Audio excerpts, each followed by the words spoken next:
주님을 사랑하시는 믿음의 성도 여러분, 한 주간도 평안하셨습니까? 하나님께서 우리를 사랑하시고 우리 가정에 은혜와 복을 내리실 줄 믿습니다.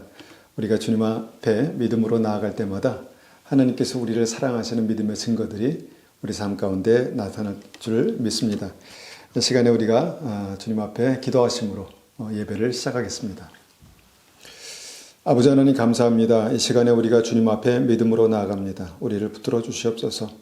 우리의 가정에, 우리의 교회에, 또 우리의 삶 가운데 주님의 충만한 은혜와 사랑이 있습니다. 하나님 이것을 볼 수 있도록, 하나님 이것을 확인할 수 있도록 주님 은혜 베풀어 주시옵소서. 날마다 주님의 얼굴을 구합니다.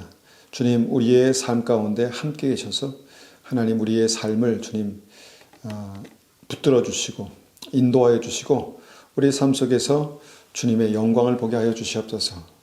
오늘도 우리가 주님 앞에 믿음으로 나아가 예배드립니다. 우리의 삶 가운데 은혜 베풀어 주시옵소서. 예수님의 이름으로 감사하며 기도드렸습니다. 아멘.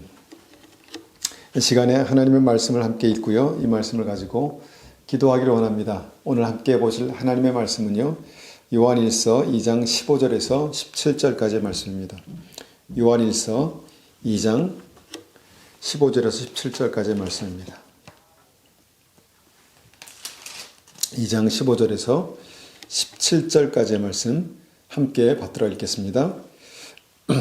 이 세상이나 세상에 있는 것들을 사랑하지 말라. 누구든지 세상을 사랑하면 아버지의 사랑이 그 안에 있지 아니하니 이는 세상에 있는 모든 것이 육신의 정욕과 안목의 정욕과 이생의 자랑이니 다 아버지께로부터 온 것이 아니요 세상으로부터 온 것이라. 이 세상도 그 정욕도 지나가되 오직 하나님의 뜻을 행하는 자는 영원히 거하느니라. 아멘. 이 말씀을 저는 아주 어릴 때부터 읽었습니다. 읽었을 때 제 느낌에는 좀 무거운 느낌이 들었습니다. 근데 다시 이 말씀을 보면서 정말 하나님께서 우리에게 말씀하신 굉장히 중요한 진리가 이 가운데 있구나라는 생각을 합니다. 누구든지 세상을 사랑하면 아버지의 사랑이 그 안에 있지 아니하니 하나님을 사랑하는 것이 우리의 믿음입니다. 하나님의 사랑이 우리의 삶 가운데 확인되는 것이 우리의 구원입니다. 하나님, 우리의 삶 가운데 정말 하나님의 사랑이 우리의 삶 가운데 확인되고 또 하나님의 사랑이 우리의 삶 속에 경험되는 은혜가 있게 도와주십시오. 그러지 못하는 이유가 세상을 사랑하는 것이다 라고 그렇게 말씀하십니다. 하나님 우리의 마음 가운데 세상을 사랑하는 그런 여러 가지 생활의 습관이나 또 생각이 있다면 주님 바꾸어 주십시오. 회개합니다. 붙들어 주십시오. 그렇게 한번 같이 기도하겠습니다. 아버지 하나님, 주님께서 주신 말씀 따라서 우리가 기도하기를 원합니다. 누구든지 세상을 사랑하면 아버지의 사랑이 그 안에 있지 아니하다 말씀하셨습니다. 하나님의 사랑이 우리 안에 풍성히 나타나고 열매 맺지 못하는 이유가 무엇입니까? 그 이유가 바로 세상을 사랑하는 마음이라고 주님 말씀하셨습니다. 그렇게 아주 나쁜 것 같지 않은데, 아주 못된 것 같지 않은데 하나님 그것 때문에 우리의 마음 가운데 하나님을 사랑하는 그 사랑이 끊어졌습니다. 하나님을 사랑하는 그 사랑이 점점점 정말 없어지고 있습니다. 주님, 우리를 불쌍히 여겨주시옵소서. 우리가 주님을 더 사랑하는 믿음으로 주님 앞에 서기를 원하는데 하나님, 주님의 사랑이 하나님 우리 안에 가득 차고 넘칠 수 있도록 은혜 베풀어 주시옵소서. 하나님, 우리가 회개합니다. 하나님, 정말 육신의 정욕, 안목의 정욕을 회개합니다. 우리가 보고 듣고 생각하는 모든 것이 세상이고 세상적이고 또 세상을 사랑하는 것이라면 주님 우리의 마음 가운데 하나님의 사랑은 없다라고 그렇게 말씀하셨습니다. 주님, 우리가 다시 한번 회개함으로 주님 앞에 온전한 사랑을 회복하기를 원합니다.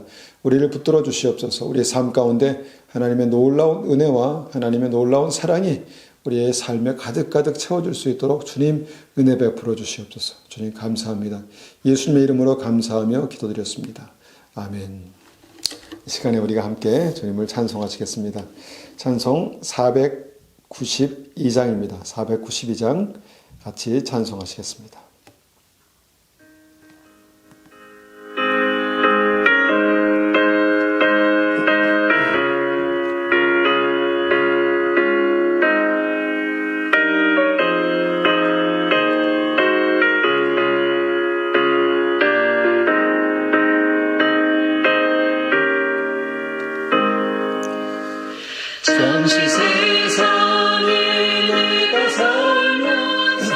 항상 찬송 부르라. 날이 저물어라 하시면 영광 중에 나아가리.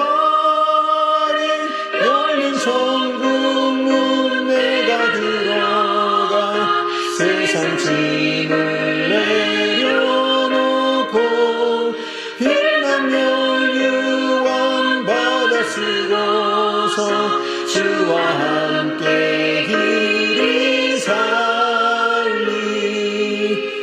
눈물 골짜기 더듬으면서 나의 갈 길 다간 후에 주의 품 안에 내가 안기어 영원토록 살리로다. 열린 천국 문 내가 들어가 세상 짐을 내려놓고 빛나며 유한 바다 쓰고서 주와 함께 길이 살리.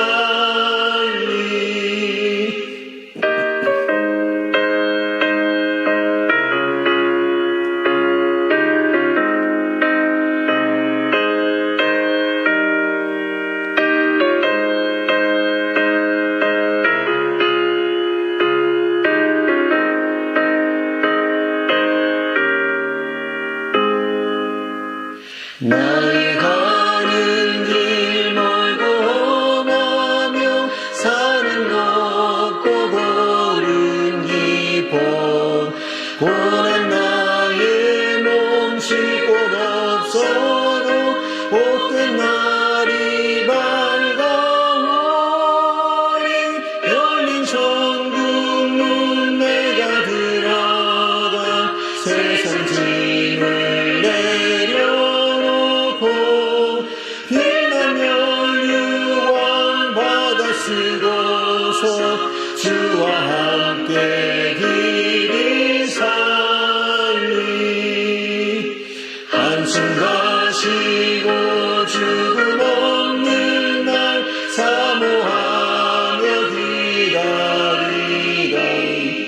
내가 그리던 주를 배울 때 나의 기쁨 넘치리라.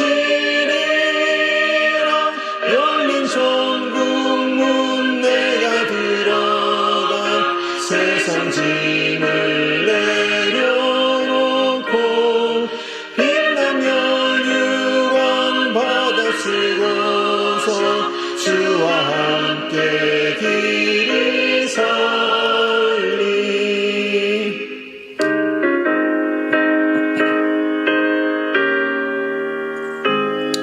아멘. 우리가 주님과 함께 영원히 그렇게 사는 믿음이 되기를 원합니다. 493장 계속해서 우리 찬송하시겠습니다.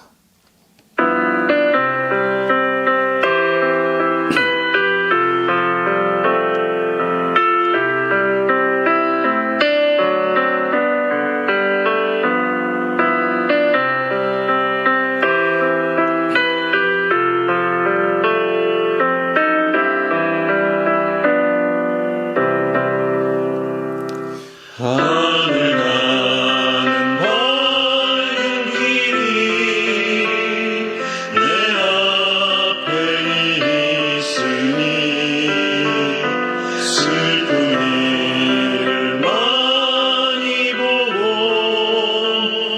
늘 고생하여도 하늘 영광 밝음이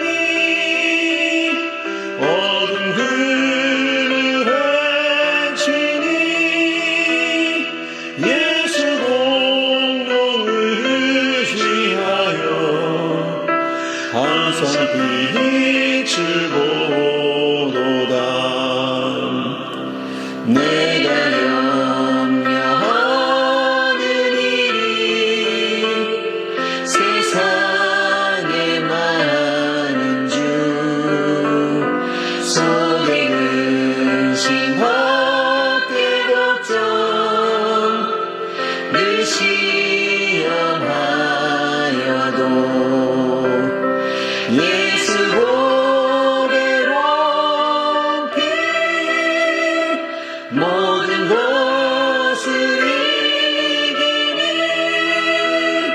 예수 공로 의지하여 한손이 이리로다.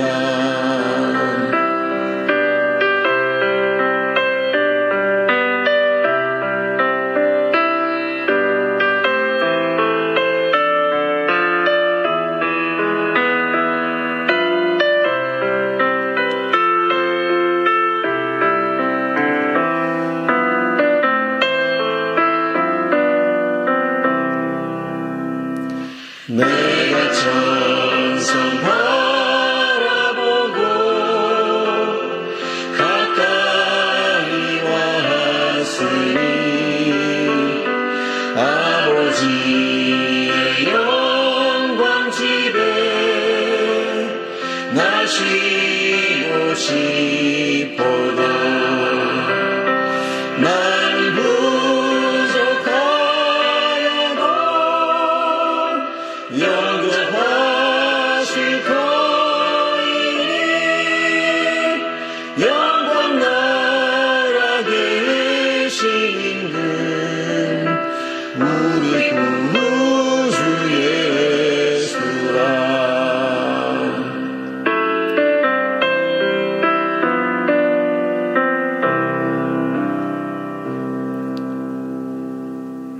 아멘. 우리의 인생길이 날마다 주님과 함께 하늘길 가는 그런 인생이 되기를 원합니다.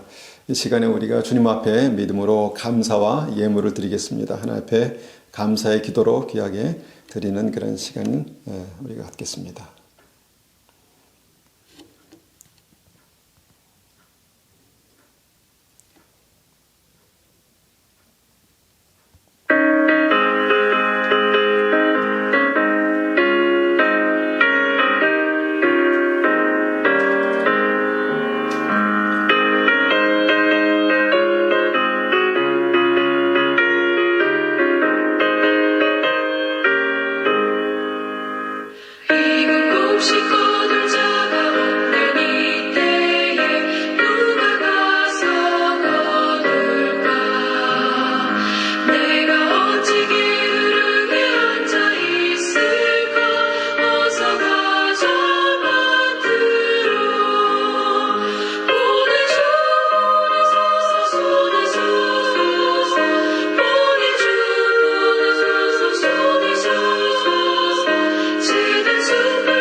이 시간에 우리가 주님께 드린 예물을 가지고 한번 같이 기도하겠습니다. 아버지 하나님, 이 시간에 우리가 주님께 우리의 마음과 사랑을 드렸습니다. 하나님, 날마다 우리의 삶이 주님의 은혜로 풍성하고 주님, 우리의 삶이 하나님께 드리는 감사로 풍성합니다. 하나님, 그 믿음으로 우리가 주님 앞에 나아갑니다. 우리의 삶이 하나님께서 우리의 삶에 정말 축복하시지 아니하면 우리가 한순간도 살 수 없음을 고백합니다. 우리를 붙들어 주시고 항상 우리가 주님의 임재 가운데 우리의 삶이 확인될 수 있도록 도와주시옵소서. 주님께서 함께 계시니 그 삶이 형통케 되는 그런 믿음의 역사, 믿음의 은혜가 나타나게 도와주시옵소서. 하나님께서 베푸신 은혜 하나하나를 생각하며 기억하며 감사를 드립니다. 주님, 우리의 삶에 다시 한번 넘치는 감사가 있게 하시고 하나님께 주시는 놀라운 은혜를 볼 수 있는 하나님 그 믿음이 있게 도와주시옵소서.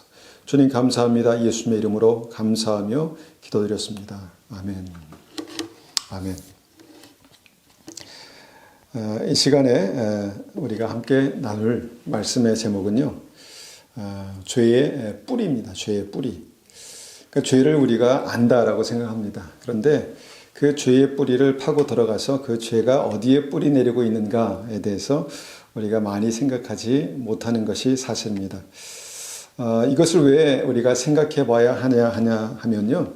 우리에게 믿음이 있고 그 다음에 천국에 대한 영생에 대한 확신이 있다고 생각하지만 실제로 그 삶 가운데 자세히 들여다보면 그 생명의 증거, 영생의 증거가 없는 것을 우리가 볼 수 있습니다.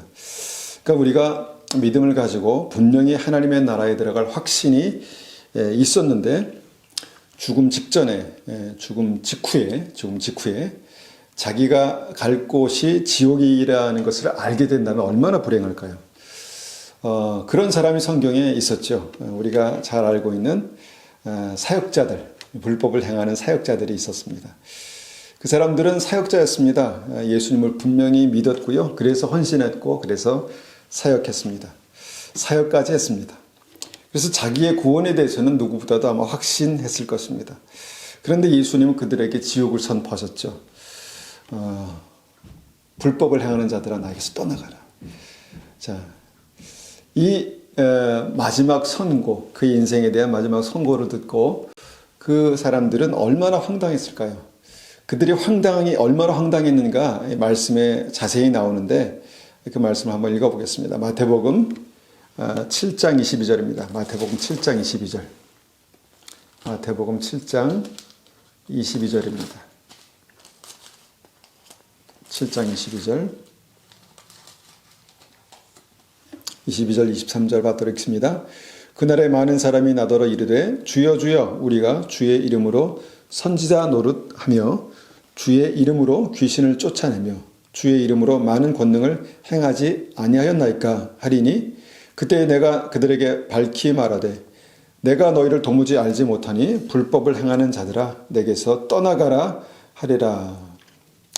그날에 많은 사람이 나에게 이르되 그러니까 많은 사람이 이제 이런 얘기를 하는 상황이 있을 것이다 라고 말씀하는 것이죠. 그러니까 지옥 판결을 받은 사람, 그러니까 마지막 순간까지 자기가 지옥 갈 줄을 모르고 있다가 지옥 판결을 받은 사람이 한둘이 아니라는 것입니다. 많은 사람이라는 것이죠. 많은 사람. 그뿐입니까? 우리가 이제 성경을 읽다 보면 주님께 직접 배우고 훈련받아도 그러니까 주님의 음성을 직접 들으며 직접 주의 말씀을 들어도 직접 주님으로부터 말씀을 들어도 마지막에 지옥을 선택한 이가 있었죠. 가룟유다죠. 가룟유다입니다.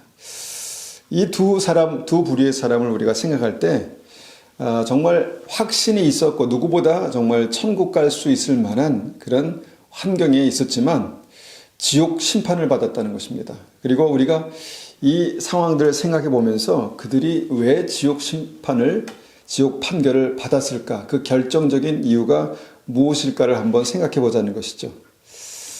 물론 죄의 문제죠. 죄의 문제. 그런데 그 죄의 문제가 자기 내면에 꼭꼭 숨겨져서 죽을 때까지 그것이 죽을 죄인지 그것이 지옥 갈 죄인지를 몰랐다라는 것입니다. 그러니까 그들의 내면 안에 있는 죄의 그 심각성을 깨닫지 못했다는 것이죠.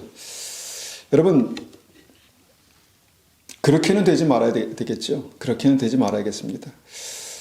정말 주님 오실 때 가까운 시점에서 우리가 우리의 믿음을 다시 그렇게 분명하게 점검해 보자는 것입니다. 말씀으로. 그렇다면 그들의 그 숨겨진 그 죄, 치명적인 죄가 무엇일까요? 그 죄가 그들의 삶 가운데 분명히 있다라는 것을 무엇으로 확증할 수 있을까요? 바로 그들의 삶에 행해지는 불법이다라는 것입니다. 불법을 행하는 자들아 나에게서 떠나가라. 그들이 삶 가운데 분명히 나타나고 있는 그런 행동들, 그것이 불법이었다라는 것입니다. 불법.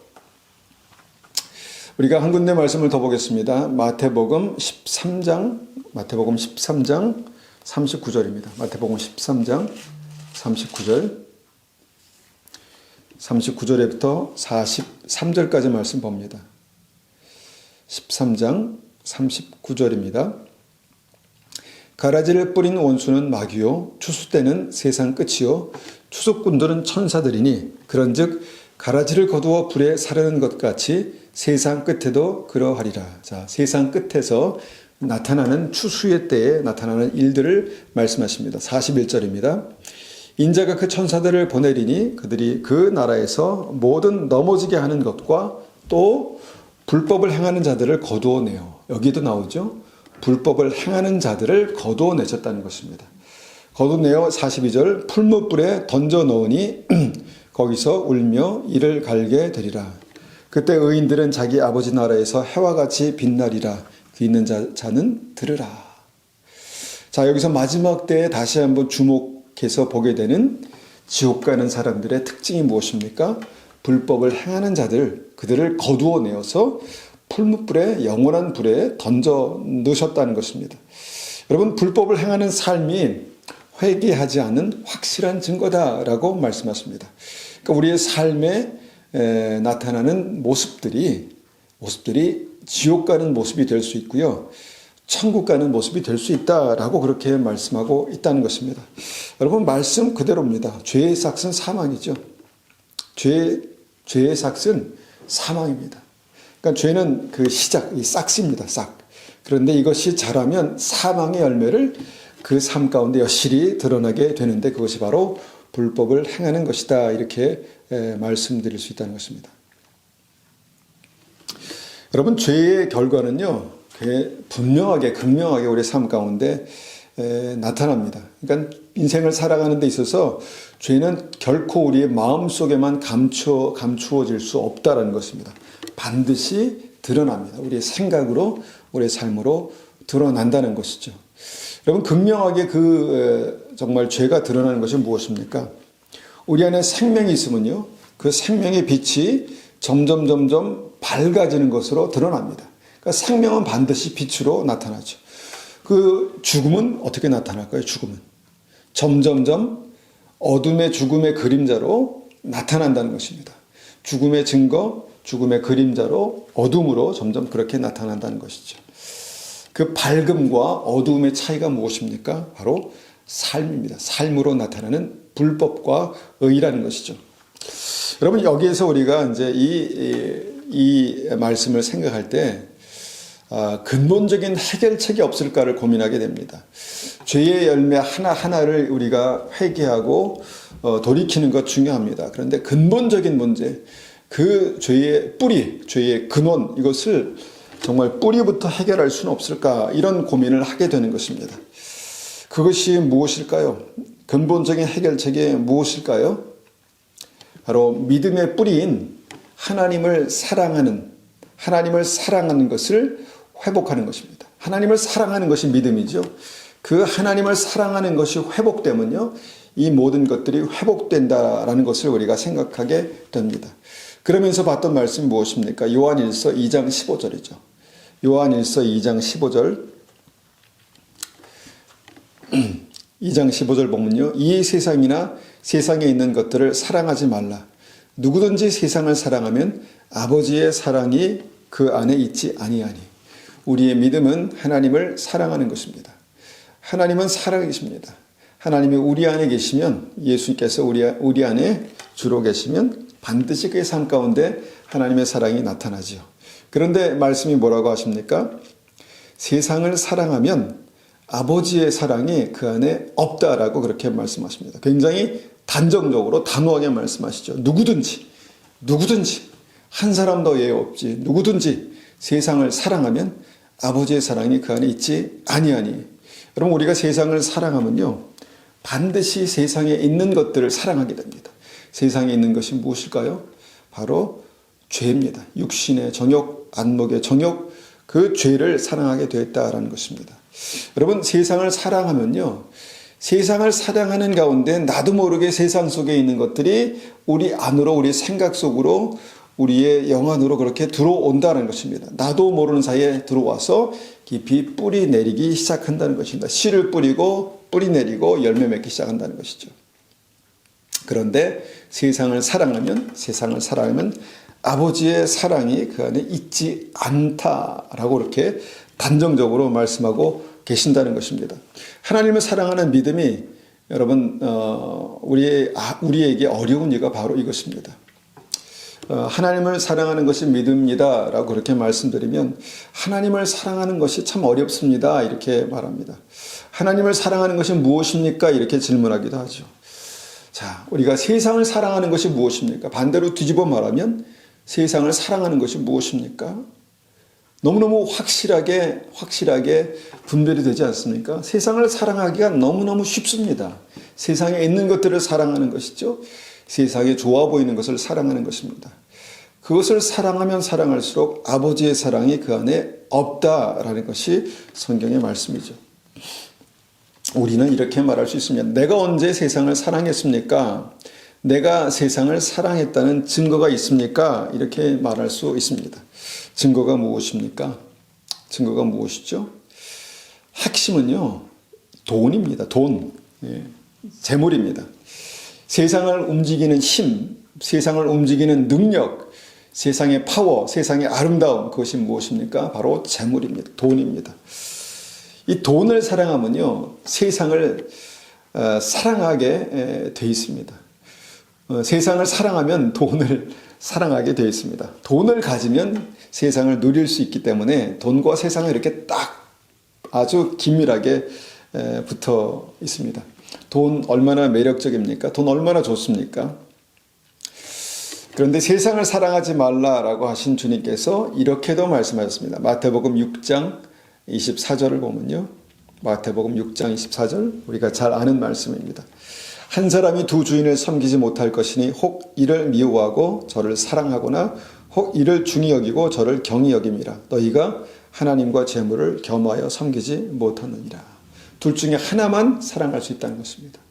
둘 중에 하나만 사랑할 수 있다라고 그렇게 우리에게 단정지어서 성경이 말씀하십니다. 그러면 어느 것을 사랑하시겠습니까? 어느 것을 사랑하시겠습니까? 하나님만 사랑하시겠습니까? 아니요, 하나님도 사랑하지만 재물도 필요하죠. 이렇게 말하면서 우리는 이제 다른 말을 쏟아내기 시작합니다. 그러나 하나님과 재물을 동시에 사랑할 수 없다. 하나님과 재물을 동시에 가질 수 없다. 이것이 성경의 말씀입니다. 하나님의 말씀입니다. 여러분, 구원이 무엇입니까? 하나님이 주인 되시는 것입니다. 그런데 재물을 사랑하면 어떻게 됩니까? 재물이 우리의 주인이 된다라는 어떤 경고의 말씀이죠. 여러분, 재물을 사랑하는 사람은 재물이 그 삶의 주인이다, 신이다 이렇게 말씀한다는 것이죠. 우리가 주의를 생명처럼 지키는 믿음이 사실은 어렵습니다. 왜 그렇습니까? 비즈니스 때문에 그런 거죠. 먹고 사는 문제 때문에 그렇다는 것이죠. 직장 때문에 그렇고요. 돈 버는 것 때문에 그렇다는 것이죠. 직장 성실하게 일하는 것 중요합니다. 그런데 우리의 마음 가운데 정말 무엇이 더 소중한가라는 것 한 가지만 우리가 결정한다면 이것이 굉장히 큰 우리에게 도전이 된다라는 것이죠. 그래서 하나님을 사랑하는 믿음을 가지려면 반드시 세상을 사랑하는 마음을 회개해야 된다라고 그렇게 우리에게 경고하시는 것입니다. 세상의 아름다움의 핵심, 세상의 좋은 것의 핵심, 재물을 사랑하는 마음을 회개해야 된다 이렇게 말씀하고 있다는 것입니다. 여러분, 재물을 사랑하는 마음을 회개해야 합니까?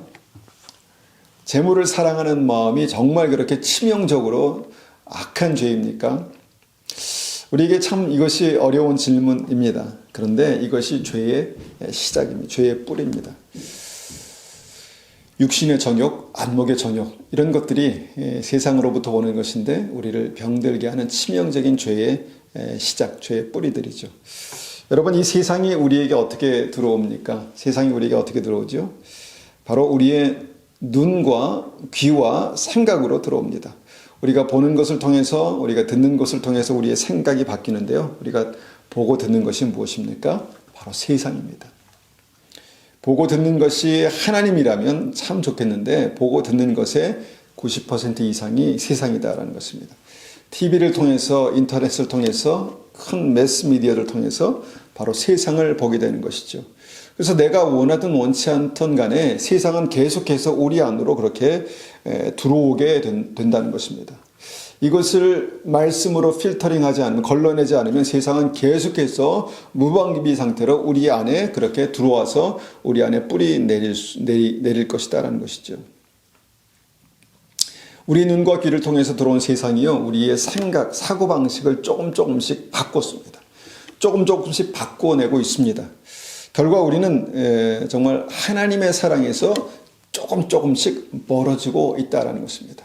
세상이 점점 우리의 심령 가운데 깊이 뿌리 내리고 점점 차오르는 어떤 그런 과정 속에서 하나님의 사랑은 조금씩 더 밀려나고 있다는 것입니다. 이것이 이 시대 교회가 안고 있는 정말 심각한 문제라고 그렇게 생각합니다. 그렇게 믿습니다. 그리고 이것이 성경의 말씀입니다. 성경은요, 이것을 좀 더 심각하게 그렇게 말씀하고 있습니다. 성경은요, 이것을 믿음의 영적인 간음이다, 이렇게 말씀합니다. 야고보서 4장 4절입니다. 야고보서 4장 4절. 야고보서 4장 4절. 4장 4절입니다. 가늠한 여인들아, 세상과 벗된 것이 하나님과 원수됨을 알지 못하느냐. 그런즉 누구든지 세상과 벗이 되고자 하는 자는 스스로 하나님과 원수 되는 것이니라. 여러분, 하나님과 원수 되기가 쉽습니까? 어렵습니까? 특별히 크리스찬들이 하나님과 원수 되는 것이 쉽습니까? 어렵습니까? 웬만하면 하나님과 원수까지 되겠습니까? 믿는 사람인데, 하나님께 예배드린 사람인데 어떻게 하나님과 원수까지 되겠습니까? 그런데 성경은요, 분명히 하나님과 원수 되는 그 이유가 세상과 친구가 되는 것이다. 세상과 친해지는 것이다. 세상과 친해지면 하나님과 반드시 원수가 되게 돼 있다. 이렇게 말씀하고 있다는 것입니다. 그리고 이것을 간음이라고 그렇게 주님께서 아주 치명적으로 아주 확실하게 말씀하고 있다는 것입니다. 간음한 여인들아, 우리가 언제 간음했습니까? 그런데 간음한 여인들아, 이렇게 주님께서 단호하게 말씀하시죠. 그 사람이 누굽니까? 세상과 벗된 사람들, 세상과 친밀한 사람들. 그러니까 세상에 살면서 세상의 것들을 마음껏 먹고 마시고 보고 듣고 이것을 가득 손에 정말 심령 가운데 담고 있는 사람들을 간음한 믿음의 여인들에게, 간음한 여인에게 비유하고 있다는 것입니다. 그리고 그것이 바로 하나님과 원수된 것이다, 이렇게 말씀하는 것이죠. 너무 원칙적인 것을 직접적으로 이렇게 말씀하는 것 아닌가, 이렇게 우리가 생각할 수 있지만요, 이 원칙을 지키는 것이, 원칙을 붙드는 것이 이 진리를 붙드는 방법입니다. 하나님의 말씀을 붙드는 것이 우리가 살 수 있는 이런 방법이라는 것입니다. 여러분, 세상을 점점 사랑하게 되는 것은요, 세상을 점점 사랑하게 되는 것은 믿음을 가진 이후에, 예수님을 나의 구주로 영접한 이후에도 세상을 점점 더 사랑하게 되는 것은 영적인 가름이다라고 그렇게 주님께서 아주 강력하게 말씀하십니다. 그러다가 결국은 하나님과 원수가 되는 것이다. 이것이 하나님의 말씀 진리입니다. 여러분, 하나님과 원수된 사람이 어떻게 구원받겠습니까? 그러니까 믿음을 가지고 교회에서 예배를 드린다고 하여도 지옥 갈 사람이 많은 것입니다. 왜냐하면 이 시대에 얼마나 아름다운 세상, 얼마나 화려하고 아름다운 세상이 우리의 눈과 귀를 유혹합니까? 정말 세상을 사랑하지 않을 수가 없습니다. 정말 좋은 집, 좋은 차, 이것들이 아주 정말 이것들을 정죄하고 이것을 판단하라, 이런 것은 아닙니다. 그런데 그만큼 우리의 삶 가운데는 세상이 가까이 아름답게 이렇게 왔다는 것이, 오고 있다는 것입니다. 채워지고 있다는 것이죠. 여러분, 하나님을 미워하고 대적하여서 하나님의 원수되는 게 아닙니다. 단지 세상을 사랑하다 보니까, 점점 더 사랑하게 되다 보니까 하나님과 원수가 되는 것이다 라고 성경은 말씀합니다. 여러분, 세상에 대해서 우리는 적어도 그냥 세상의 아름다운 것들에 대해서 호의적인 마음 정도는 가지고 있습니다.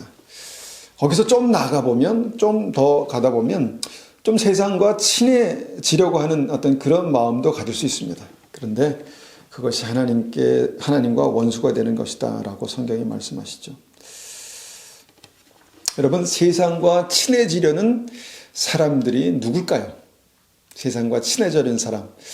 제가 너무 이것에 대해서 좀 극단적으로 말씀드리는 게 아닌가, 사실 말씀을 전하면서도 살짝 고민이 되기도 합니다. 그런데 우리가 주님 앞에서 우리의 죄의 뿌리를 한번 생각해보고 죄의 뿌리를 성령의 그 말씀으로 한번 다뤄보자는 것이죠. 여러분, 세상과 친해지려는 어떤 그 사람들이 누굽니까? 바로 부자가 되는 것이 인생의 목적인 사람들입니다. 부자가 되는 것. 부자가 되는 것 싫어하는 분 계십니까? 부자가 되는 것이 너무너무 싫어 이렇게 말씀하시는 분 계십니까? 그렇지 않습니다. 다 부자가 되고 싶어 합니다. 심지어는 믿음이 좋은 분들도 내가 부자가 되어서 돈을 많이 벌어서 주님의 영광을 위해서 살겠다 이렇게 말합니다.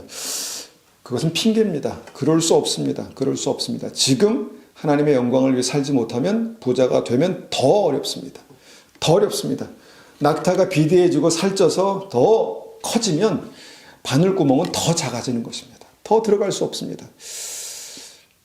여러분, 크리스찬 중에서도 부자가 되고 싶어하는 분들이 굉장히 많다는 것입니다. 여러분, 이것이 세상을 사랑하게 되는, 사랑하는 증거다라는 것입니다. 디모데전서 6장 10절에 이렇게 말씀하시죠. 디모데전서 6장 10절을 보니까 돈을 사랑함이 일만 악의 뿌리가 되나니. 여러분, 모든 악의 뿌리가 바로 돈을 사랑하는 것이다. 세상에 가장 아름다운 것, 바로 재물을 사랑하는 것이다. 이렇게 말씀합니다. 이것을 탐내는 자들은, 이것을 탐하는 자들은, 이것을 목적으로 살아가는 사람들은, 이것이 삶의 목표인 사람들은 반드시 미혹을 받아서 믿음에서 떠나고 많은 근심으로 자기를 찌른답니다. 여러분, 믿음에서 떠나고 많은 근심으로 자기를 찌르는 것이 무엇입니까? 바로 사망의 어떤 증거들입니다. 결국 부자가 되려는 마음은요, 미혹을 부르고 미혹이 자기를 찔러 죽게 한다라는 그런 말씀이죠. 그래서 부자가 된 크리스찬들에게 주님 말씀하시죠. 요한계시록 3장 17절입니다. 3장 17절 보니까 내가 말하기를 나는 부자라 부유하여 부족한 것이 없도다. 분명히 이 요한계시록 이 말씀은요, 교회에게 주신 말씀이죠. 그리고 이 말씀을 하고 있는 사람들은, 이 말을 하고 있는 사람들은 교인들일 것입니다. 하나님의 은혜로 내가 풍족합니다. 주님, 나는 부자입니다. 부족한 것이 없습니다. 주님의 은혜에 감사합니다. 그런데 주님 뭐라고 말씀하십니까? 부족한 것이 없다 하나 내 곤고한 것과 가련한 것과 가난한 것과 눈먼 것과 벌거벗은 것을 알지 못한도다. 내 실상을 보니 너는 나를 사랑하지 않는구나. 내 실상을 보니 너는 나를 사랑하지 않고 세상을 사랑하고 세상에 있는 재물을 사랑하여서 그렇게 부자가 되었구나. 너는 나에 대해서는 가련하고 가난하고 눈멀었고 벌거벗었구나. 이렇게 말씀하는 것이죠. 이것이 부자가 되는 어떤 그 위험성입니다. 이것이 세상에서 부자가 되려는 어떤 생각이 가지고 있는 아주 위험한 것입니다. 그래서 제가 정말 부자가 되는 법을 가르쳐 드렸죠. 정말 부자가 되는 법은 재물을 간절히 원하고 재물을 정말 간절히 사랑하고 그런 모든 마음을 내려놓고 어떻게 합니까? 먼저 그의 나라와 그 의의를 구하라. 그리하면 그 모든 것을 너에게 더하시리라. 말씀을 우리가 확연하게 알고 있음에도 불구하고 이 말씀대로 살기가 너무너무 어렵습니다. 왜냐하면 기다리지 못하기 때문입니다. 내가 먼저 그 나라와 그 의를 구할 그 당시에는 굉장히 가난한 것 같습니다. 없는 것 같습니다. 어떻게 내가 이렇게 가난한데, 내가 이렇게 없는데 어떻게 주님을, 그의 나라, 하나님의 나라를 구하고 그 의를 구할 수 있습니까? 나는 지금 당장 먹고 살기도 힘든데 어떻게 내가 하나님의 나라를 구하고 하나님의 의를 구합니까? 그래서 어떻게 됩니까? 그 모든 것이 나에게 하나도 없는 것입니다. 그 모든 것을 더하시는 은혜가 없는 것입니다. 여러분, 그리하면 먼저 그 나라 그 일을 구하면, 그리하면 그 모든 것을 너에게 더하시리라. 이것이 천국 부자가 되는 비밀입니다. 천국 부자. 하나님께서 우리의 삶 가운데 놀라운 은혜를 베푸시는 비밀입니다. 여러분, 그래서 어떻게 합니까? 나의 힘과 시간과 능력을 세상에서 재물을 모으는데 다 허비하지 마시고 하나님의 나라와 의를 구하기 위해서 그 인생의 10분의 1만이라도 내 시간과 노력과 재능과 열정의 10분의 1만이라도 주님을 위해서 쓰는 것입니다. 먼저 그 나라와 그 일을 구하는데 쓰는 것입니다.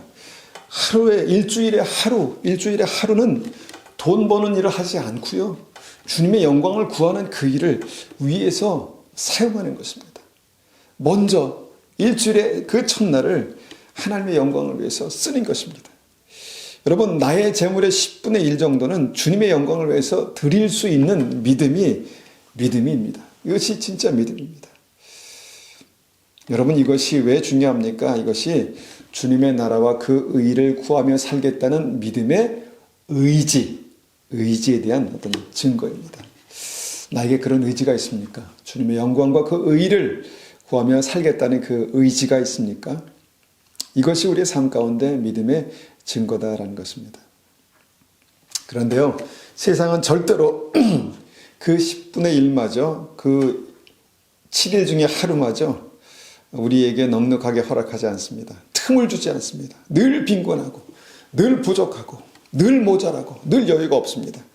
왜입니까?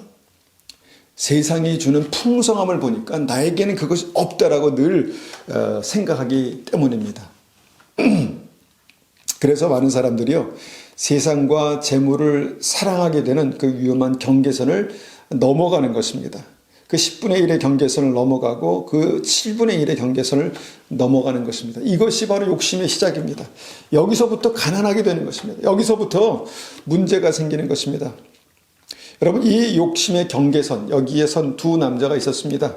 바로 아브라함과 롯입니다. 아브라함과 롯. 여러분, 이 경계에 서면요, 사람들은 보통 그 속에 감추어진 것이 다 드러나고요, 그의 삶의 주인이 누구신가가 확실하게 다 드러납니다. 창세기 13장 5절 보겠습니다. 창세기 13장 5절. 창세기 13장 5절입니다. 13장 5절. 5절 7절까지 받들어 읽겠습니다. 5절입니다. 아브라함의 일행 롯도 양과 소와 장막이 있으므로 그 땅에 그들이 동거하기에 넉넉하지 못하였으니 이는 그들의 소유가 많아서 동거할 수 없었습니다. 그러므로 아브라함의 가축의 목자와 롯의 가축의 목자가 서로 다투고 또 가나안 사람과 브리스 사람도 그 땅에 거주하였는지라. 여러분, 아브라함과 롯이요, 그 삶의 비즈니스 문제 때문에, 먹고 사는 문제 때문에 갈등이 생겼다는 것입니다. 여러분, 단순히 이건 갈등이 아니라 서로의 어떤 이 추구하는 것이 부딪혔다는 것입니다. 서로의 어떤 욕심, 추구하는 것이 부딪혔다는 것이죠. 이런 어떤 갈등의 상황에서 여러분, 이 두 사람의 선택이 굉장히 그 삶의 방향을 갈라놓는 것을 보게 됩니다. 아브라함이 무엇을 구했습니까? 무엇을 선택했습니까? 13장 8절입니다. 13장 8절. 아브라함이 롯에게 이르되 우리는 한 친족이라. 나나 너나 내 목자나 네 목자나 서로 다투게 하지 말자. 내 앞에 온 땅이 있지 아니하냐? 나를 떠나가라. 내가 좌하면 나는 우하고 내가 우하면 나는 좌하리라. 이 말씀이 무슨 말씀입니까? 나는 너와 화목하게 지내는 하나님의 뜻을 선택할 테니까 너는 네가 원하는 것을 선택해라라는 것입니다. 그러니까 나는 내 비즈니스를 포기하고 하나님의 뜻 무엇입니까?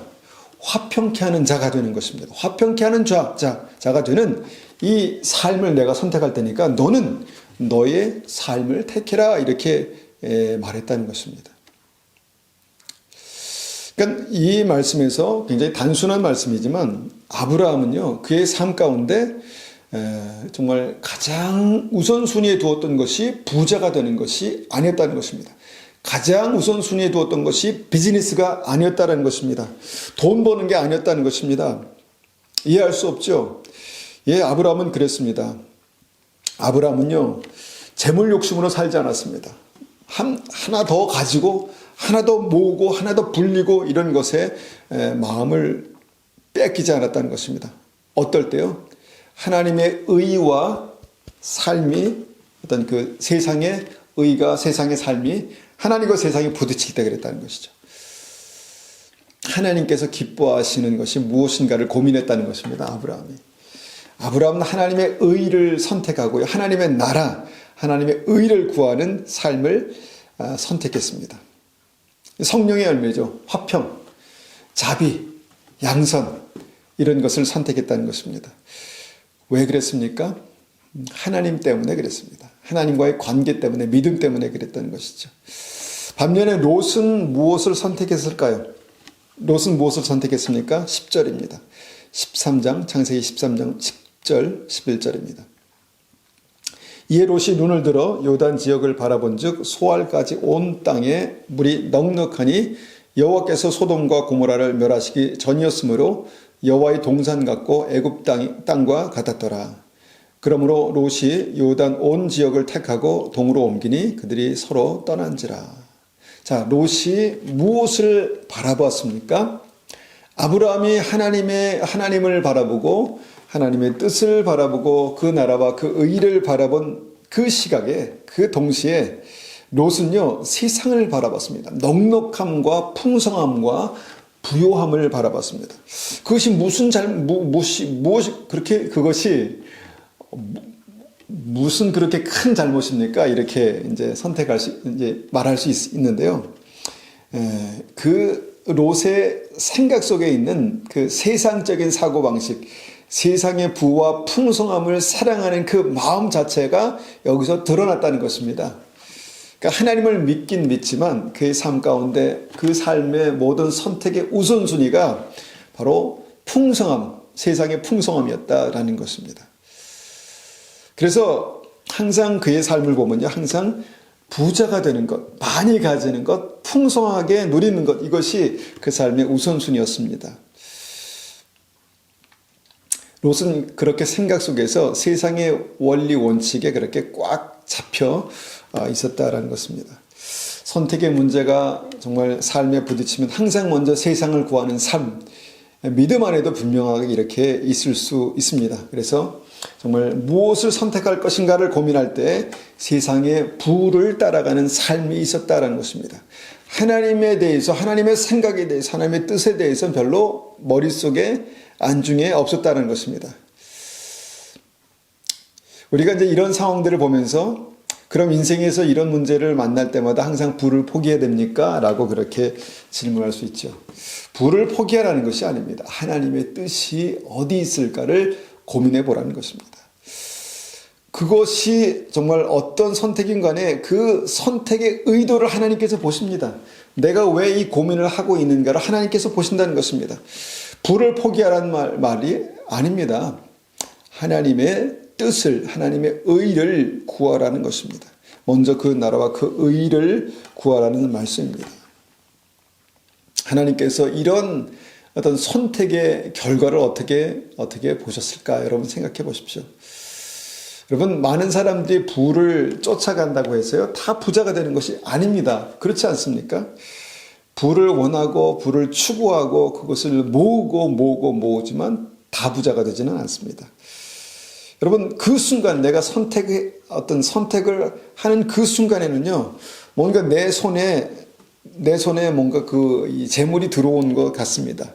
그 순간 나는 부자구나라고 생각할 수도 있습니다. 그런데 길게 보면, 인생을 길게 봐야죠. 길게 보면요, 그 부는 어디론가 다 날아가 버립니다. 사라져 버립니다. 자, 보십시오. 창세기 13장 12절입니다.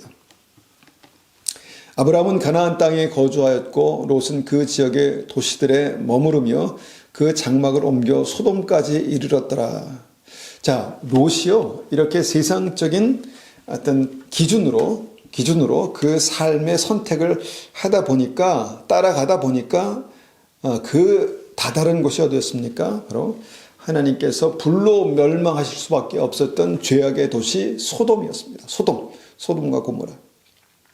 그리고 롯이 그 소돔에서 나올 때를 한번 생각해 보십시오. 나올 때 어떻게 됐습니까? 빈털터리로 하나도 가지지 못하고 나왔습니다. 여러분, 이게 인생입니다. 길게 봐야 합니다. 지금 당장 내가 그 재물을 손에 쥐지 못한다고 가난해서 죽는 것이 아닙니다. 내가 그것을 당장 손에 쥔다고 해서 부자로 정말 풍성하게 누리며 사는 것이 아니다라는 것입니다. 하나님께서 한순간 다 터시면 그 인생은 다 그냥 없어지는 것입니다. 여러분, 인생 중간에 우리가 이 말씀을 듣는 것이 우리에게 놀라운 축복 아니겠습니까? 인생 막장에서 이것을 깨달으면요, 세상에서 다 가진 것 같아도요, 죽을 때 반드시 빈손으로 다 털고 가야 되는 것이 인생 아니겠습니까? 여러분, 롯이 이렇게 이런 세상의 기준으로 판단하며 결정하며 세상을 사랑하며 살다가 결국 죽음의 땅 소돔에까지 이르렀다는 것입니다. 죽음의 땅에 이르렀습니다. 여러분, 우리가 생각할 수 있을 때, 고민할 수 있을 때 고민해 봐야 합니다. 인생은 너무 잠깐입니다. 여러분, 세상을 보며 세상의 재물을 보고 달리다가 인생은 크게 후회합니다. 크게 후회합니다. 그럼 뭘 보고 달려야 합니까? 라고 이렇게 말씀합니다. 뭘 보고 달려야 합니까? 추상적이지만요, 굉장히 분명합니다. 하나님을 보고 달리십시오. 하나님 보고 달리십시오. 하나님의 인도하심을 따라가십시오. 그것이 척박한 광야라 할지라도 하나님께서 그리로 인도하시면 거기에 생명이 역사합니다. 거기에 놀라운 하나님의 은혜가 부어집니다. 여러분, 하나님의 의를 향해서 달려가십시오. 그것이 아무것도 아닌 것 같아도 거기에 진짜 넘치는 축복, 넘치는 은혜, 아브라함의 복이 있습니다. 동서남북을 바라보라. 내가 밟는 땅을 다 너에게 주리라. 내가 밟는 땅을 다 너에게 주시는 놀라운 은혜가 거기에 나타난다는 것입니다. 그래서 여러분, 롯은요, 하나님을 대적하고 하나님과 원수가 되는 그런 불신자가 아니었습니다. 그런데 롯은 근본적으로 세상을 사랑하는 마음을 그렇게 버릴 수가 없었습니다. 그러면서 하나님을 사랑하는 마음에서 조금씩 멀어졌던 그런 위험한 크리스찬이었다라는 것입니다. 조금 멀어지다가 어떻게 되겠습니까?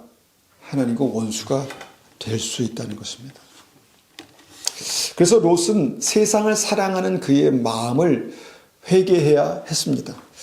이것이 뭐 살인이나 간음이나 나타나는 열매의 어떤 그 심각성만큼 그렇게 심각해 보이지 않지만 세상을 사랑하는 사람이 하나님과 원수가 된다는 이 진리 안에서 굉장히 심각한 문제입니다.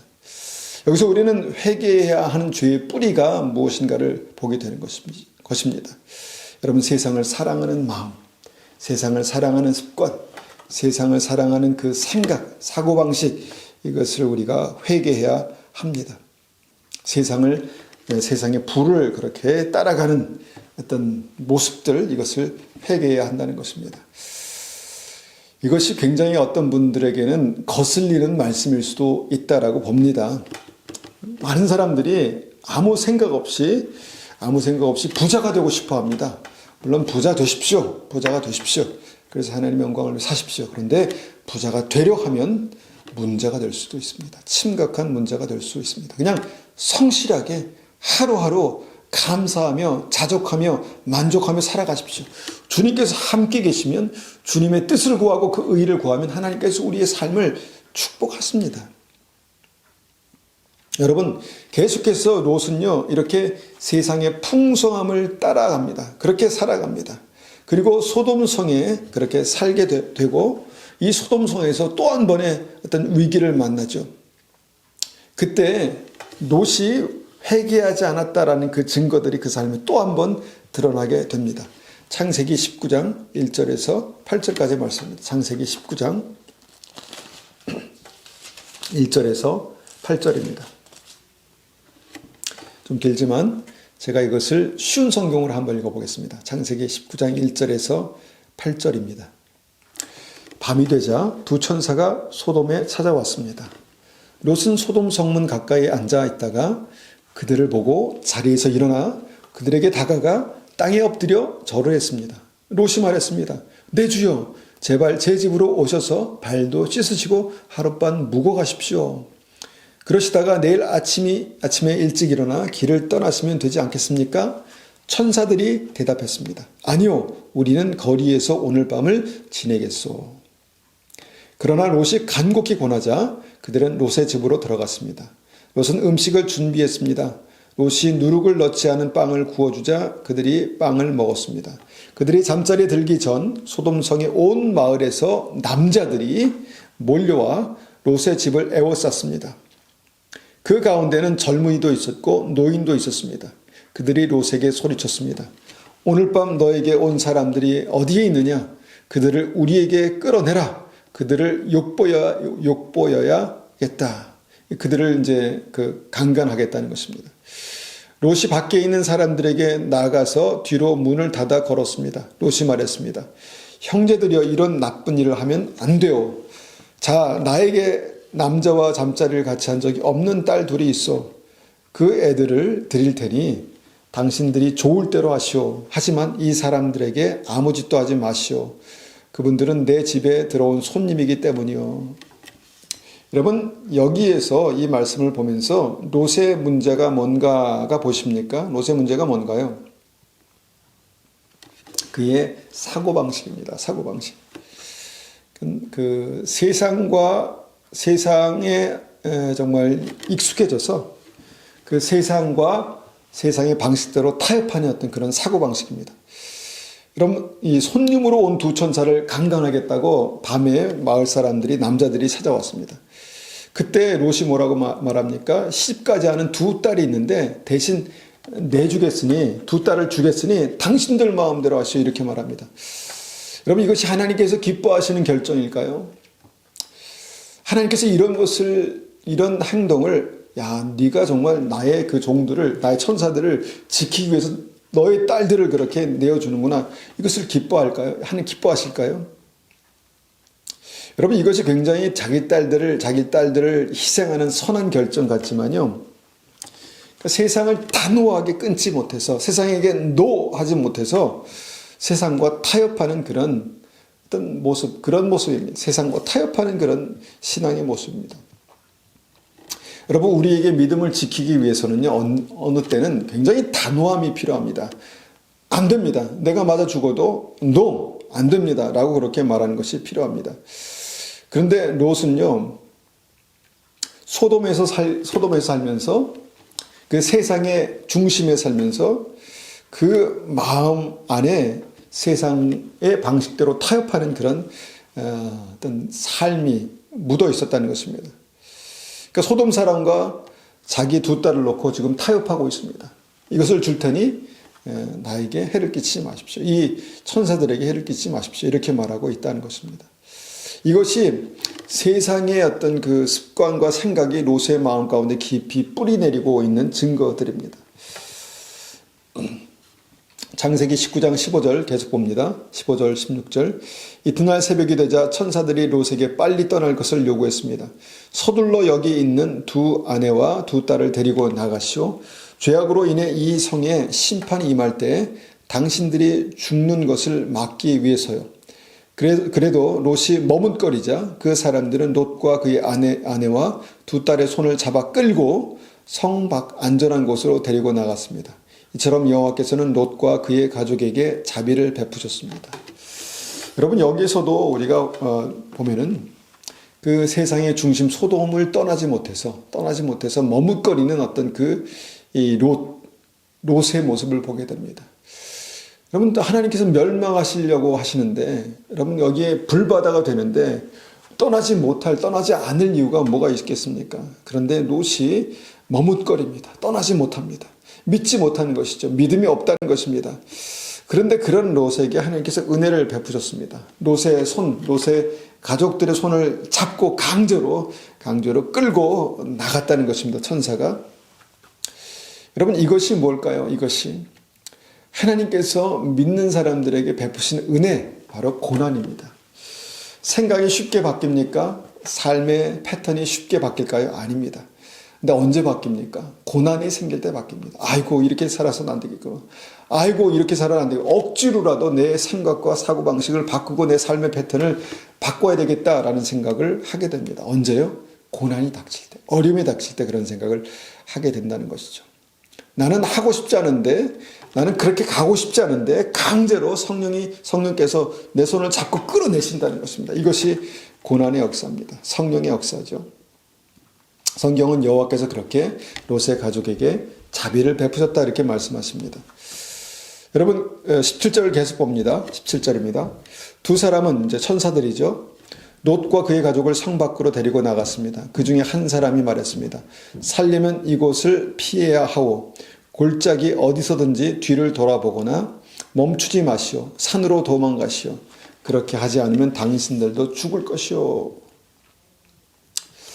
하나님의 천사들은요, 롯과 가족들에게 이 세상에 대해서 아주 단호한 결단을 요구합니다. 뒤도 돌아보지 말라는 것입니다. 미련을 갖지 말라는 것입니다. 주님께서 떠나라 라고 말씀하실 때는 떠나는 것입니다. 뒤도 돌아보지 말라는 것이죠. 세상을 빠져나오기 위해서는요, 세상을 빠져나오기 위해서는 정말 이런 단호한 결단이 필요합니다. 잠시 동안도 멈추지 말라는 것입니다. 잠시 동안 이렇게 좀 쉬어가면서 그렇게 하지도 말라는 것입니다. 그 순간만은, 주님께서 말씀하시는 그 순간만은 뒤도 돌아보지 말고 직진하라는 것입니다. 그런데 여기서 또 한 번 회개하지 않는 이 롯의 그 마음, 세상에 찌든 롯의 마음이 다시 한번 드러납니다. 무엇입니까? 타협하는 것입니다. 타협하는 것. 계속해서 지금 롯의 어떤 심령 가운데, 삶 가운데 이 타협하는 습성들이 드러납니다. 18절입니다. 그러자 롯이 그들 중 한 사람에게 말했습니다. 내 주여, 제발 그렇게 하지 않도록 해 주십시오. 주께서는 주의 종인 저에게 자비를 베푸셔서 제 목숨을 구해 주셨습니다. 하지만 저는 저 산까지 달려갈 수 없습니다. 산에 이르기도 전에 재앙이 닥쳐서 저도 죽을까 두렵습니다. 보십시오. 저기 보이는 저 성은 도망가기에 가깝고도 작은 성입니다. 그러니 저 성으로 도망가게 해주십시오. 저 성은 참으로 작지 않습니까? 저 성으로 도망가 살 수 있게 해주십시오. 천사가 롯에게 말했습니다. 보십시오. 이 일에도 내가 당신의 부탁을 들어주겠소. 당신이 말한 저 성은 멸망시키지 않겠소. 하나님의 생각은요, 원칙적으로는 다 멸망시키는 것이었습니다. 다 멸망시킬 작정을 하셨다는 것입니다. 그런데 롯이 또 타협하지요. 저 산까지는 못 도망가겠습니다. 저 성으로 가게 도와주십시오. 무엇입니까? 롯의 마음 가운데 미련이 남았다는 것입니다. 세상에 대한 미련. 세상의 작은 그 조각이라도 내가 좀 취할 수 있게 도와주십시오. 이렇게 이제 그 속에서 말하고 있다는 것입니다. 세상에서 너무 멀리 떨어져서는 살 수 없습니다. 그러니까 세상의 습관을 완전히 끊고는 살 수 없습니다. 이렇게 말하고 있다는 것입니다. 여러분, 세상의 중심 소돔을 떠나도 작은 세상 소 아래 있게 도와달라고 그렇게 부탁하는 모습입니다. 무엇입니까? 타협입니다. 적당히. 좋은 게 좋은 건 아니겠습니까? 주님, 조금만 생각을 바꿔주십시오. 무엇입니까? 세상에 미련을 끊어내지 못하는 것입니다. 참 어렵습니다. 이 세상을 끊어낸다는 것이 참 추상적인 것 같지만 아주 굉장히 실제적인 것이고요. 또 실제적인 만큼 굉장히 쉽지 않은 것입니다. 쉽지 않습니다. 이 타협의 문제가 이제 롯뿐만 아니라 롯의 아내에게도 굉장히 절망적으로 나타나죠. 무엇인가요? 하나님께서 허락하신 그 구원의 성, 그 소알을 향해서 가는 동안에 절대로 뒤를 돌아보지 말라 하신 하나님의 명령에 대해서 불순종합니다. 그러니까 멸망의 순간에 뒤를 돌아본 것이죠. 예, 세상에 대한 미련을 버리지 못하는 것이죠. 내가 남겨둔 그 소돔과 고모라의 좋은 집, 좋은 것들, 이것에 대한 미련을 못 버린 것입니다. 쉽게 끊어지지 않습니다. 단호하지 않으면 쉽게 끊어지지 않습니다. 설마 내가 잠깐 뒤를 돌아본다고 해서 죽기 하겠어? 하나님께서 나를 이렇게 살리셨는데 이런 생각을 하게 된다는 것이죠. 여러분, 세상에 이렇게 뿌리 내린 삶이 이렇게 무섭습니다. 마지막 순간에 주님 다시 오실 때 여러분, 적당히 타협하는 것은 정말 위험한 선택일 수 있습니다. 하나님의 명령에 대해서 적당히 타협한 롯의 아내는요, 죽음에 이릅니다. 그러면서 우리는 이 상황들을 이게 이렇게까지 심각할 상황인가 이렇게 생각할 수 있죠. 그런데 성경은 어느 순간에는 이것을 심각하게, 이 하나님의 말씀을 심각하게 받아들이라 이렇게 말씀하시죠. 누가복음 17장 30절입니다. 누가복음 17장 30절. 17장 30절입니다.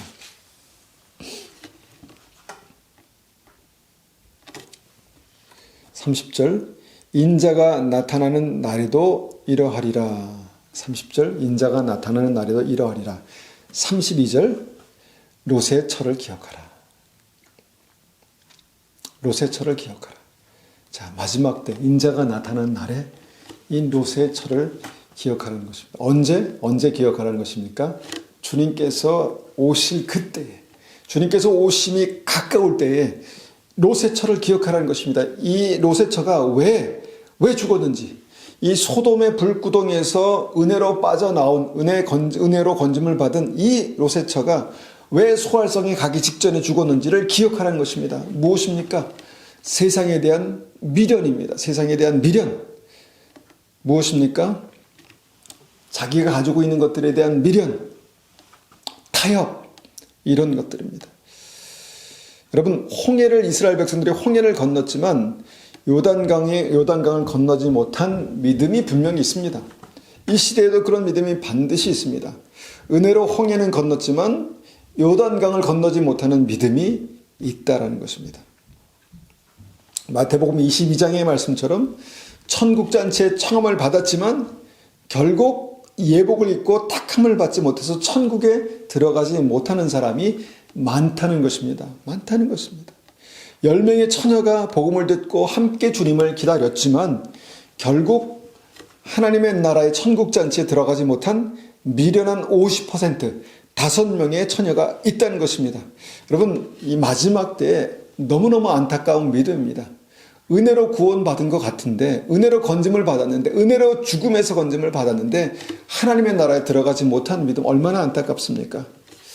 이 말씀들을 기억하면서 말씀의 결론을 맺습니다. 주님께서 말씀하셨죠. 믿음의 확신이 있는 그들에게, 천국의 구원의 확신이 있는 그들에게 말씀하십니다. 불법을 행하는 자여 나에게서 떠나가라. 떠나가라. 삶이 불법이면 여러분 주님과는 관계가 없는 믿음일 수 있습니다.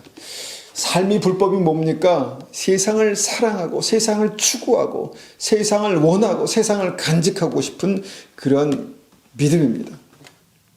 여러분, 세상의 아름다움의 그 중심부를 향해서 간절히 추구하며 달려가는 그 믿음이 바로 부자가 되고 싶은 욕심입니다. 부자가 되고 싶은 욕심. 여러분, 가난하게 살라는 말씀이 아니라고 계속해서 말씀드렸습니다. 여러분, 부자가 되고 싶은 욕심을 버리고요, 믿음의 부자가 되십시오. 믿음의 부자가 되십시오. 여러분, 부자가 되고 싶은, 세상에서 부자가 되고 싶은 욕심이 이 불법의 시작입니다. 불법의 근원입니다. 욕심이 잉태하면 죄가 되고, 죄가 장성하면 사망에 이르는 것입니다. 욕심입니다. 세상에서 더 가지고 싶은 것, 세상에서 더 모으고 싶은 것, 세상에서 더 누리고 싶어 하는 이런 마음이 결국은 불법이고요. 불법을 행하는 삶이 되고요. 이것이 하나님과 원수가 된다는 것입니다. 불법은 세상을 사랑하는 것입니다. 불법을 행하는 것은 세상을 사랑하는 삶입니다. 이 불법을 행하는 삶이요, 믿음을 대적하고 세상에서 타협하고 결국은 진리와 타협하고 정말 적당히 믿다가 지옥 가는 믿음입니다. 여러분, 이 마지막 때 사람들은 이것 때문에 심각한 죄가 아니라 이것 때문에 결국은 많은 사람들이 지옥에 갈 것입니다. 여러분, 회개가 쉽지 않습니다. 근본적으로 이 죄의 습관들, 이 뿌리를 제거하는 것이 쉽지 않습니다. 여러분, 세상을 사랑하고 세상의 부를 추구하는 것이 그렇게 나쁜 것입니까? 그렇게 나쁜 것입니까? 여러분, 말씀을 다 보았지 않습니까? 나쁜 것입니다. 불법입니다. 불법입니다. 특별히 주님 오실 때가 가까운 이때에 우리가 세상을 사랑하는 그 사랑이 주님을 사랑하는 그 사랑으로 온전히 바뀌고 거듭나야 합니다. 이것이 복음입니다. 먼저 하나님의 나라와 그 의를 구하라. 그리하면 그 모든 것을 더하시겠다라는 약속의 말씀을 미리 우리에게 주셨습니다. 여러분, 우리가 세상에서 풍성히 사는 것은 악한 것이 아닙니다. 나쁜 것이 아닙니다. 그런데 풍성히 살기 위해서 세상을 추구하는 것은 악한 것입니다. 나쁜 것입니다. 여러분, 세상을 구하지 않았지만 세상의 모든 것을 넉넉히 채우시는 하나님의 은혜를 경험한 사람들이 분명히 있습니다. 세상을 사랑하지 않았지만, 세상의 부를 추구하지 않았지만, 세상의 모든 넉넉한 것을 정말 풍성하게 누렸던 아브라함의 은혜가 우리에게 임하기를 원합니다. 우리에게 임하기를 원합니다. 그 시작이 무엇입니까? 먼저 그의 나라와 그 의를 구하는 것입니다. 세상을 사랑하고 추구하고 세상의 부를 사랑하고 추구하는 그 마음을 내려놓는 것입니다. 그래야 주님께서 우리의 삶을 채우시는 풍성한 은혜 가운데 우리가 하나님께서 주시는 놀라운 은혜와 영광을 누리며 살 수 있습니다. 그런 은혜가 우리의 삶 가운데 임하시기를 축원합니다. 우리가 이 말씀을 가지고 한번 같이 기도하겠습니다. 하나님, 우리의 마음속에 세상을 사랑하고 세상의 부를 사랑하고 그것을 추구하려는 그런 마음들이 있습니다. 그것이 그렇게까지 나쁜 것이라고 생각하지 못했습니다. 그런데 세상을 사랑하는 것이 하나님과 원수가 되는 것이다. 돈을 사랑하는 그 마음이 일만하게 뿌리가 되어서 정말 미혹을 받고 근심이 우리를 찌른다라고 말씀하셨습니다. 하나님, 우리의 삶에 다시 한번 주님의 은혜 가운데 새롭게 거듭나는, 그래서 주님을 사랑하는 믿음으로 거듭나는 은혜가 있게 도와주십시오. 이렇게 한번 같이 기도하겠습니다. 아버지 하나님, 이 말씀들을 우리가 다 읽었습니다. 우리의 삶 가운데 죄가 무엇입니까? 우리는 죄의 그 결과들, 열매들만을 보면서 심각하게 생각하지만 정말 그 죄가 우리 심령 가운데 깊이 뿌리내리고 계속해서 그 열매를 생산해내는 어떤 삶 속에서 근본적인 문제를 우리가 생각하지 못했습니다. 아버지 하나님, 그 근본적인 문제가 무엇입니까? 세상을 사랑하는 것입니다. 아버지의 사랑이 그 마음속에 없는 이유가 무엇입니까? 세상을 사랑하는 것입니다. 어떻게 세상을 사랑하지 않고 살 수가 있습니까? 살 수 있습니다. 주님 깨닫게 하시고 이해하게 하시고 주님 믿음을 갖게 도와주십시오. 하나님을 사랑하는 그 삶이 주님 우리의 삶 가운데 풍성하게 채우시는 그 온전한 은혜의 삶으로 나타나게 도와주시옵소서. 먼저 그 나라와 그 의를 구할 때 주님께서 우리의 삶 가운데 정말 풍성하게 채우시는, 형통케 하시는 30배, 60배, 100배의 결실을 맺게 하시는 그 은혜로 우리의 삶이 나타나게 도와주시옵소서.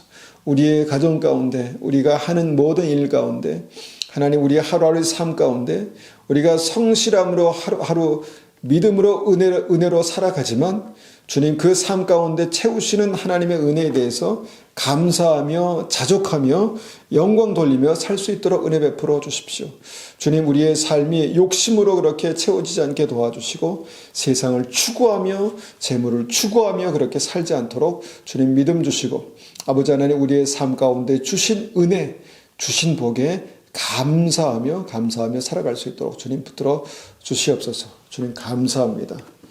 지금은 우리 주 예수 그리스도의 은혜와 하나님 아버지의 극진하신 사랑하심과 성령님의 충만하심과 인도하심이 오늘도 세상을 추구하고 세상의 부를 추구하고 그것을 쫓아 살아가지 않고 하나님의 나라와 그 의를 구하며 살아가기를 원하는 우리 믿음의 성도님들 머리 위에, 가정 위에, 교회 위에 영원토록 함께 계시기를 축원하옵나이다. 아멘.